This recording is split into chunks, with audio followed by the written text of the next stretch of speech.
हाँ जी, very good evening to all of you. सब Ram Ram. I hope everyone is fit and fine. तो जो आज की वीडियो है हमारी, जो एग्रीकल्चर एस्पिरेंट है उनके पास क्या क्या चॉइसेस हैं government sector as well as private sector में। मेन चीज हमारे साथ क्या होती है कि हमें सही डायरेक्शन नहीं मिलती, उसकी वजह से हम हमारे बहुत साल खराब कर लेते हैं और लास्ट में कहते हैं कि हमारा लक हमारे साथ नहीं है। सबसे पहले आपको ये पता होना चाहिए कि आपकी जो पढ़ाई है उससे रिलेटेड आप आगे क्या कर सकते हो, कौन सी फील्ड में आप जा सकते हो। दूसरी चीज है आपकी इंटरेस्ट, कि आपके पास बीएससी इन एग्रीकल्चर है और आपका इंटरेस्ट अगर इस चीज में है तो आपके पास कितनी अपॉर्चुनिटी है। तो वन बाय वन हम आज सारी की सारी जितनी भी जॉब्स हैं इंडिया में, टॉप मोस्ट जॉब, उसके अलावा जो स्टेट एग्जाम्स की जॉब है और साथ के साथ private jobs, private as well as cooperative. तो देखिए, सबसे पहले आपने बीएससी में एग्रीकल्चर किया। अब आप जो इंडिया का टॉप मोस्ट एग्जाम माना जाता है, सबसे टफ एग्जाम भी माना जाता है यूपीएससी, उसके लिए आप एलिजिबल हो। यूपीएससी में 32 ईयर तक आप अप्लाई कर सकते हो अगर आप जनरल कैटेगरी से हैं। एससी कैटेगरी के लिए बहुत सारे रिलैक्सेशन है अटेम्प्ट में भी, लेकिन जनरल कैटेगरी के लिए 6 अटेम्प्ट है और 32 ईयर। यूपीएससी में जाने का मेन फायदा ये है कि आप अपने देश को चला सकते हो। जब आप रिटायरमेंट होंगे उस टाइम आप फाइनेंस मिनिस्टर तक जा सकते हो अगर आप 23-24 साल की उम्र में आईएएस बनते हो तो। अब आपका पहला डाउट ये है कि हम आईएएस कैसे बन सकते हैं, हमने तो कभी इंडिया जी के ये सब पढ़ा नहीं। ये सब एक्सक्यूज होते हैं। इसका सबसे बड़ा एग्जांपल है जो बीटेक के बच्चे हैं, सबसे ज्यादा आईएएस वही बनते हैं। उन्होंने भी आपकी तरह आपने एग्रीकल्चर पढ़ा है, उन्होंने आपका इंजीनियरिंग पढ़ा है और इंजीनियरिंग तो यूपीएससी इतना पूछता भी नहीं जितना आपका प्री में एग्रीकल्चर वगैरह पूछ लेता है। और एग्रीकल्चर का आपका भी ये फायदा होगा कि जो आईएफएस है, इंडियन फॉरेस्ट सर्विसेज, उसमें आपका ऑप्शनल सब्जेक्ट और मेन सब्जेक्ट आपका एग्रीकल्चर रहेगा। तो आप कितना अच्छे से उस टॉपिक को एलोबरेट कर सकते हो। रिटर्न आपका एग्जाम होगा, एक लाइन आपकी सिलेक्शन करवा सकती है। जो इंप्रेशन आप डालते हो किसी टॉपिक को समझाने के लिए, वो आपका सिलेक्शन करवा सकती है। तो चलिए आज वन बाय वन सारी की सारी जॉब देखते हैं। यूपीएससी में मेन फायदा आपका आईएएस, आईएफएस और आईपीएस, जो टॉप मोस्ट जॉब है इंडिया की, जो अपना देश चलाती है, पूरा का पूरा एडमिनिस्ट्रेशन इसी पे डिपेंड होता है। यूपीएससी के लिए आप जा सकते हो, हर साल एग्जाम कंडक्ट होता है ईयरली। तो ये प्रेशर भी नहीं है कि कभी ये वैकेंसी आएगी, हर साल इनका कैलेंडर फिक्स रहता है। तो यूपीएससी के अगर आप प्रिपेयर भी करते हो तो जो बाकी एग्जाम्स है उनका प्रेशर आप इजीली हैंडल कर सकते हो, क्योंकि ये एग्जाम सिर्फ एक सिंपल एग्जाम नहीं, ये आपको प्रेशर हैंडल, टाइम मैनेजमेंट और किस टाइप से आपको स्ट्रेस वगैरह मैनेज करना है, सारी चीजें आपको सिखा देता है। और अगर आप इसमें क्वालिफाई एटलीस्ट नहीं कर पाए, मैं भी लास्ट में लक फैक्टर लास्ट में आता, शुरू में लक फैक्टर नहीं आता, लास्ट में आप अदर जो चॉइसेस हैं जैसे स्टेट पीसीएस, यहाँ पे आप अपने स्टेट में रह के बहुत अच्छी सर्विसेज दे सकते हैं, अपने पूरे स्टेट को चला सकते हैं। और आप यहाँ पे भी बहुत अच्छी अच्छी जॉब जैसे एसडीएम और जो सबसे नीची रैंक की है बीडीपीओ की, ब्लॉक डेवलपमेंट पंचायत ऑफिसर, तो यहाँ पे सैलरी वगैरह की हम बात नहीं करेंगे क्योंकि यूपीएससी अपने आप में, आप लोगों ने शायद नाम सुना अगर आपने यूजी किया है तो यूपीएससी के लिए आप डेफिनेटली जा सकते हो।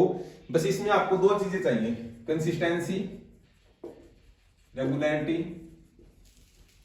और इंटरेस्ट। ये मैटर नहीं करता आप 8 घंटे पढ़ो 10 घंटे पढ़ो, लेकिन आपका फिक्स टाइम होना चाहिए। उस टाइम अगर आपका डेली वो शेड्यूल है तो वो एक दिन भी मिस नहीं होना चाहिए, क्योंकि ये कंटिन्यूटी मांगती है जॉब। इसके अलावा हम बात करें सेकंड नंबर पे हम रखेंगे, अगर आपका इंटरेस्ट है एमएससी करने में तो एमएससी इन एग्रीकल्चर करके वहीं पे मत रुको, आप नेट करो और पीएचडी करो, टीचिंग लाइन में जाओ, क्योंकि आपने अगर एमएससी तक आए हो तो बहुत सारे बच्चों को आपने पहले ही पीछे छोड़ दिया है। तो यहाँ पे आपके पास बहुत अच्छा स्कोप है, जो आपके जहां से आपने डिग्री की आगे आप उन्हीं बच्चों को पढ़ाओगे, वही चीज आपको आगे से आगे आप नॉलेज करोगे और साइंटिस्ट तक आप बन सकते हो। वो सिर्फ आपकी इंटरेस्ट पे बेस्ड है, ये मैंडेटरी नहीं है कि आप एमएससी करो। कभी ये वीडियो से ये समझो कि आप एमएससी करने चले जाओ, वो सिर्फ इंटरेस्ट पे बात है। जो थर्ड प्रेफरेंस है वो हम रखेंगे नाबार्ड, आईबीपीएस और एसएससी सीजीएल। नाबार्ड, आईबीपीएस और एसएससी सीजीएल। एसएससी सीजीएल यहाँ पे लिखने का जो मेन कारण है वो ये है कि आईबीपीएस और नाबार्ड में अगर आपने स्पीड गेन कर ली मैथ रीजनिंग में, तो आप एसएससी सीजीएल के थ्रू इनकम टैक्स में बहुत अच्छी रैंक की जॉब आप ले सकते हो। और आपका जो रेपुटेशन है, जो यूपीएससी एसएससी सीजीएल नाबार्ड में आपको जो मेन रेस्पेक्ट है वही मैटर करती है। क्योंकि हम एक छोटी सी जॉब ले ली, XYZ कोई भी हमने जॉब ली, स्टेट जॉब क्लर्क की, लेकिन वहां पे हमारी रेस्पेक्ट बिल्कुल भी नहीं होगी। फिर बाद में आपको ये लगेगा कि मुझे स्ट्रगल बहुत करना पड़ेगा ग्रोथ के लिए। तो इनसे बचने के लिए आप शुरू में इन एग्जाम्स की तैयारी करो। लास्ट में ये जॉब कहीं नहीं जानी, लेकिन ये जॉब्स इनमें कुछ एक टाइम लिमिट रहती है। एज का जो क्राइटेरिया है बहुत बड़ा होता है, क्योंकि स्टेट एग्जाम्स की जॉब में 42 ईयर्स तक अप्लाई कर सकते हो। स्टेट पीसीएस में भी आपके पास 42 ईयर तक का बेनिफिट है। तो इसके साथ हम इन तीनों जॉब को एक कैटेगरी में रखेंगे। और यूपीएससी देन आपका जो टीचिंग लाइन में हमने बात की, आप पीएचडी वगैरह कर सकते हो। जस्ट अ सेकंड, फिर अब कर देता हूं वन बाय वन हम दोबारा इन जॉब्स का। इन पे अगर आप फर्दर अपना सिलेबस वगैरह चेकआउट कर सकते हो, उस पर हम ये वीडियो नहीं बनाएंगे, क्योंकि यहाँ पे आपको बस अवेयर करवाना कि आपके पास चॉइसेस कितनी है। बहुत सारे बच्चों को ये नहीं पता होता कौन कौन से एग्जाम हर साल कंडक्ट होते हैं। और जितने भी हम जो एग्जाम डिस्कस किए हैं, UPSC, state PCS, NABARD, IBPS, SSC CGL, ये आपका हर साल कंडक्ट होता है। एमएससी को हम अलग कैटेगरी में रखते हैं, एमएससी पीएचडी को। इसके बाद जो हमारी जॉब है वो है एडीओ की, एग्रीकल्चर डेवलपमेंट ऑफिसर, या फिर जो स्टेट एग्जाम्स की जॉब है, जिसमें आपका एग्रीकल्चर इंस्पेक्टर,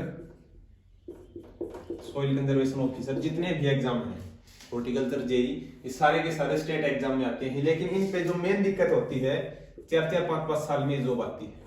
और एडीओ का आपको पता ही है हरियाणा में 10 साल बाद आई है।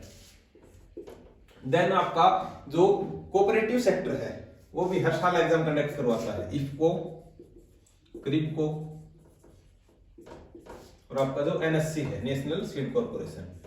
इन जॉब्स के लिए आप जा सकते हो। इसमें जो आपका मैथ रीजनिंग आईबीपीएस की अगर आपने तैयारी की है तो ये भी आप क्रैक कर सकते हो। जो मेन मोटिव अपना ये रखो, अपना इंटरेस्ट देखो। अगर आपको थ्योरेटिकल चीजें पढ़ने में मजा आता है तो definitely you are go for UPSC, क्योंकि यूपीएससी एग्जाम हर कोई दे सकता है, लेकिन वहां पे अपनी चीज को समझाना वो सिर्फ वही बच्चा समझा सकता है जिसकी राइटिंग एक एबिलिटी है। ये सभी को नहीं पता होती, लेकिन जो आपका जैसे एग्जाम देते हो कॉलेज में, तो वहां पे जो टॉप करता है उस बच्चे की क्या खासियत होती है कि वो किस हिसाब से उस चीज को डिफाइन करता है। सभी आंसर लिखते हैं लेकिन थोड़ा सा वो अलग लिखता है, उसकी वजह से उसके अच्छे मार्क्स आते हैं। तो यूपीएससी के लिए तभी जाओ जब आपकी रिटर्न में आपकी कुछ एबिलिटी अलग हो और बच्चों से। देन नाबार्ड, आईबीपीएस और एसएससी सीजीएल, यहाँ पे आपकी सिर्फ मैथ रीजनिंग की वजह से जाना, मैथ और रीजनिंग। किसी बच्चे का मैथ स्ट्रॉन्ग है तो इन तीनों के लिए अप्लाई करो, जो आपको मिले वो बेस्ट रहेगी आपके लिए। देन एडीओ, ये आपका सब्जेक्ट बेस है। एग्रीकल्चर स्ट्रॉन्ग है, एमएससी पीएचडी कर ली तो भी आप यहाँ पे आ सकते हो। अदरवाइज आप सिंपल बीएससी एग्रीकल्चर आपके पास, सिर्फ एग्रीकल्चर बीएससी, तो भी आप यहीं पे अप्लाई कर सकते हो और अच्छे से इन बच्चों से आगे निकल सकते हो। देन आपकी जो और जॉब है जैसे बैंकिंग सेक्टर, आईबीपीएस के अलावा जो बैंक है, private bank, HDFC, ICICI bank, जो आपका एग्रीकल्चर लोन प्रोवाइड करवाते हैं, वहां पे बहुत अच्छा स्कोप है। इसके अलावा जो कंपनीज हैं, सीड कंपनीज, सीड और पेस्टिसाइड, वहां पे बहुत ज्यादा ग्रोथ आपकी हो सकती है। जहां पे आप इन गवर्नमेंट जॉब में आई थिंक रिटायरमेंट तक 2 लाख रुपए की सैलरी आपकी मुश्किल से होगी, वहीं पे यहाँ पे आपकी 5 लाख तक का पर मंथ पैकेज लग सकता है। अगर पैसे आपको कमाने हैं तो आप प्राइवेट में जा सकते हैं, लेकिन आपको प्रेशर नहीं चाहिए बिल्कुल भी, और आप अपने अच्छे से आपकी जिंदगी जीना चाहते हैं तो आप स्टेट एग्जाम्स की तरफ जाइए। वो आपको सभी को पता है आपको कौन से में जाना है, लेकिन जो चॉइसेज हैं, बहुत सारे बच्चे यहाँ तक लिमिट थे कि आईबीपीएस, नाबार्ड और आपका जो एडीओ वगैरह सिर्फ यही अप्लाई कर सकते हैं। इसके अलावा जितनी भी स्टेट एग्जाम्स की जॉब है, कोई भी XYZ किसी भी स्टेट का आप अप्लाई कर सकते हो अगर आपके पास डिग्री है तो। मेन मोटिव ये था कि यूपीएससी के लिए सबसे बड़ा फोबिया है कितना बड़ा एग्जाम है, हम कैसे कर सकते हैं। अब आपको एक छोटी सी स्टोरी बताता हूं। एक लड़का जिसका पिता ऑटो चलाता था और उस लड़के ने यूपीएससी टॉप रैंकर में था वो।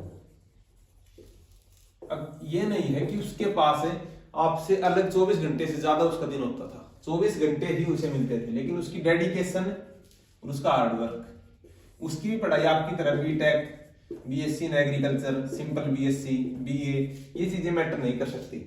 अगर आप में जुनून है तो आप इजीली यूपीएससी कर सकते हो। एटलीस्ट एक बार अपनी लाइफ में ये एग्जाम जरूर देना, आपको ये पता चलेगा कि एग्जाम कैसे हैंडल कर सकते हैं। जो एग्जाम प्रेशर होता है वो स्टेट पीसीएस अपने स्टेट में रह के जॉब करना चाहते हो तो बहुत अच्छी अपॉर्चुनिटी है।